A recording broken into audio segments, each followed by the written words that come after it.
Master जी जब भी school के बाद वापस आते थे, उनका खादी का झोला हमेशा उनके साथ होता था। अगर पैदल आते तो कंधे पर, अगर साइकिल से आते तो कैरियर में। झोले के बिना उनके स्वरूप की कल्पना करना भी असंभव था। उसमें किताबें हमेशा, सब्जियां अक्सर और 2-3 महीनों में एक बार बेटों की पसंद की कोई न कोई चीज मिल जाया करती थी।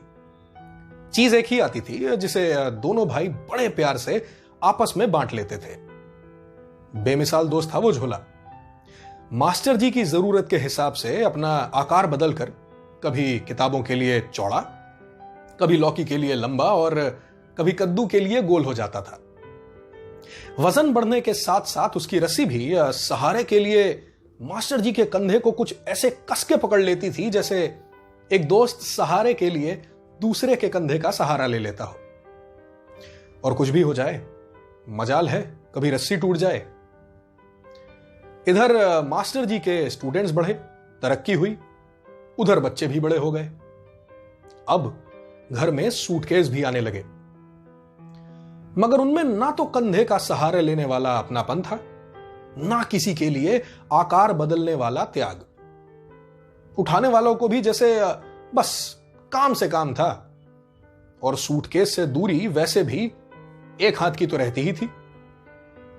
मगर खुद मास्टर जी ने झोले का साथ नहीं छोड़ा।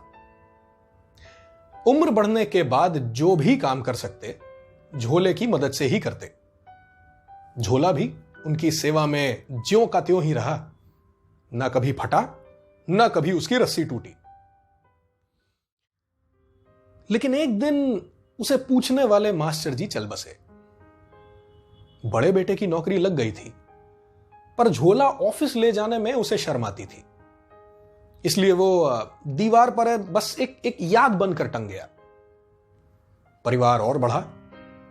घर के नए सदस्यों को लगने लगा कि झूले की वजह से ना दीवार अच्छी नहीं लगती, तो उसे वहां से भी हटा दिया गया। फिर छोटे बेटे की भी शहर से बाहर नौकरी लग गई। उसके साथ आने लगे हैंडल वाले, पहिए वाले ट्रॉली बैग्स। अब घर में पैसे ज्यादा थे और बैग्स में जगह, तो सामान बढ़ता गया।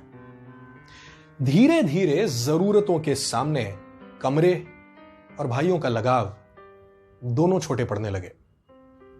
सो एक दिन बैग्स के साथ आई एक छोटी डिजिटल लॉक वाली अटैची, जिसमें से निकले कुछ पेपर्स।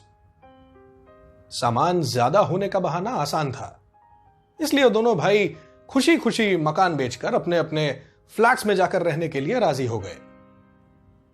अलग होने का दिन भी आ गया, और शिफ्टिंग में किसी ने जल्दी जल्दी में वो झूला उसी दीवार पर लाकर टांग दिया जिसके सामने बैठकर दोनों भाई एक दूसरे से मिलते रहने के वादे कर रहे थे।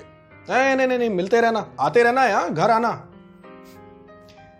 जब घर खाली होने लगा तो किसी ने झोले को दीवार से उतारना चाहा, मगर झोला तो कुछ ऐसा फंस गया था जैसे घर छोड़कर जाना ही नहीं चाहता हो। इसलिए उसे फिर से एक बार एक झटके के साथ खींचा गया।